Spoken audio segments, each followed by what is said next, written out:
On the 26th of February 2026, a vehicle was gutted in a sudden fire incident near Rhino Point, Shillong, triggering brief panic in the area.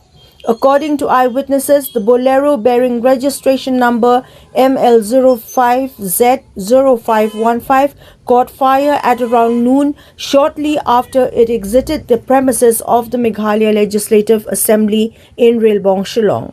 The vehicle was reportedly headed towards Rhino Point when flames were noticed emanating from the engine compartment. Sources said only the driver was inside the vehicle at the time of the incident. He managed to escape unhurt. No casualties or injuries were reported. The vehicle was reportedly owned by a state government officer, though officials have not disclosed further details.